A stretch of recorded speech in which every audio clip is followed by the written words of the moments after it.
వైఎస్ఆర్ ఈ మూడక్షరాలు చాలు తెలుగు ప్రజల గుండెల్లో ఆనందం పొంగేందుకు. అంతలా తెలుగు జాతితో పెనువేసుకుపోయిన నేతగా ఆయన కీర్తికెక్కారు.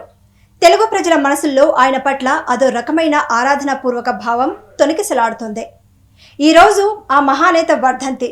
జననేతకు నివాళులు అర్పిస్తూ మెట్రో టీవీ ప్రత్యేక కథనం.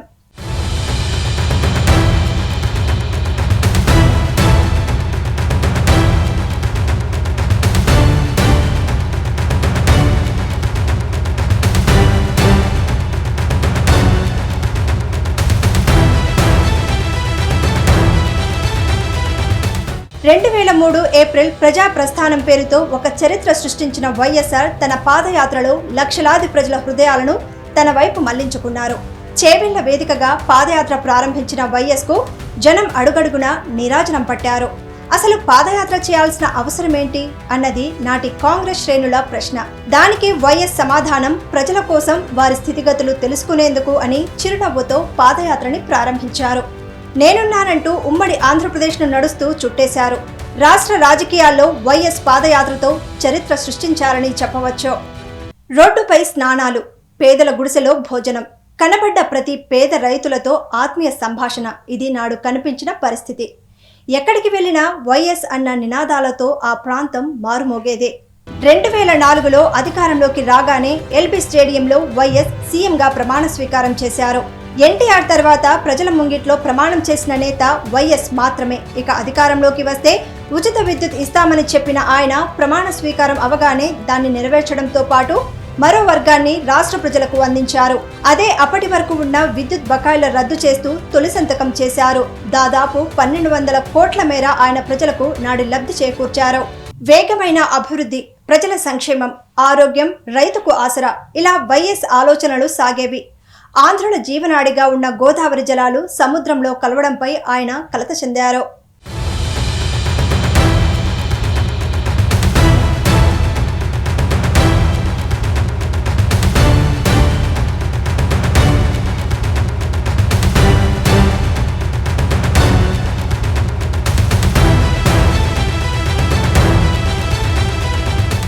ఏళ్లుగా ఫైళ్లలోనే మగ్గుతున్న పోలవరం ప్రాజెక్టుకు వైఎస్ హయాంలోనే పనులు మొదలయ్యాయి. ఇందిరాసాగర్ పేరుతో ఆయన పోలవరం ప్రాజెక్టు పనులు మొదలు పెట్టారు. అప్పటి వరకు రాష్ట్రంలో ఒక పరిస్థితి ఉండేదే. ప్రాజెక్టు పూర్తయ్యాక కాలువలు తవ్వేవారు. కానీ ఆనాడు వైఎస్ ఇందిరాసాగర్ పనులకు సమాంతరంగా కుడి ఎడమ కాలువల పనులను పూర్తి చేయాలని అధికారులను ఆదేశించారు. దాని ఫలితమే పట్టిసీమ ఎత్తిపోతల పథకం నుంచి నేరుగా కుడి కాలువలోకి నీరు ఎత్తిపోయగలిగారు.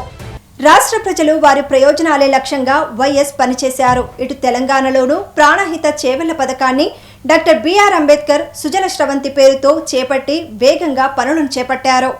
ఇక హైదరాబాద్ తాగునీటి కోసం డాక్టర్ మౌలానా అబుల్ కలాం ఆజాద్ సుజల స్రవంతి పేరుతో ఎల్లంపల్లి నుంచి నగరానికి తాగునీటి పథకాన్ని చేపట్టారు.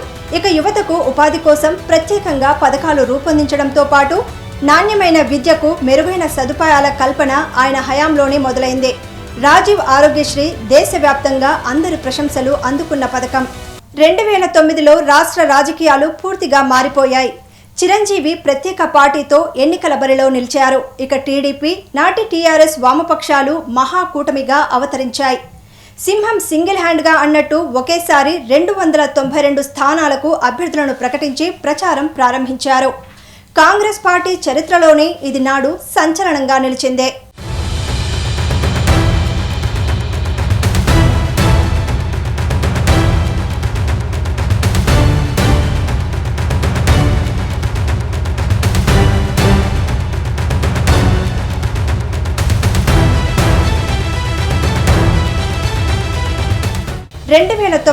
పార్టీల హోరాహోరీ ప్రచారం ముగిసింది.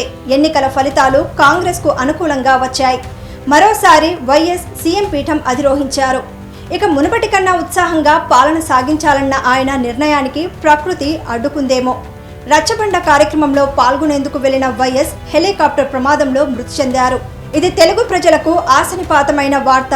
తప్పిపోయిన హెలికాప్టర్ ఆచూకీ కోసం ప్రజలు పార్టీలకు అతీతంగా నేతలందరూ ఎదురు చూశారు. కానీ ఫలితం లేకుండా పోయిందే.